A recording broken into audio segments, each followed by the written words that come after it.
কবিতা স্মৃতির শহর, কবি সুনীল গঙ্গোপাধ্যায়। একদিন কেউ এসে বলবে, তোমার বসবার ঘরে একটা চৌকি পাতবার জায়গা আছে, আমি ওইখানে আমার খাটিয়া এনে শোবো। আমার গাছতলা আর ভাল লাগে না। একদিন কেউ এসে বলবে, তোমার ভাতের থালা থেকে আমি 3 গ্রাস তুলে নেব, কারণ আমার কোনো থালাই নেই।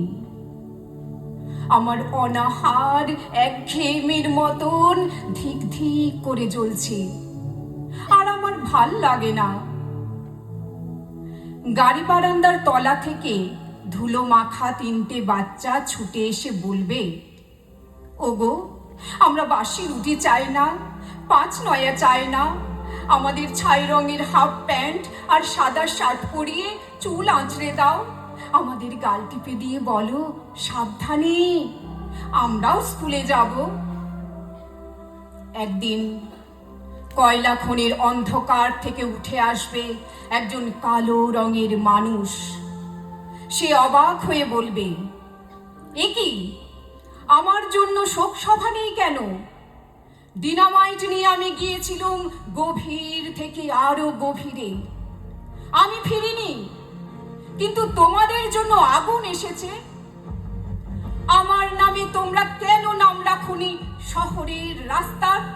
তবে এসব রাস্তা কাদের নামে? তাদের তো চিনি না।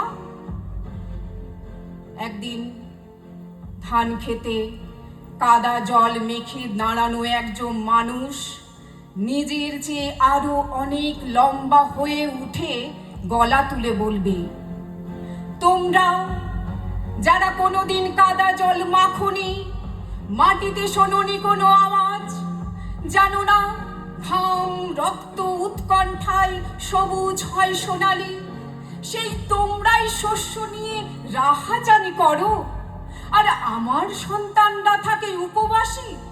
তোমাদের লজ্জা করে না? আমি আসছি।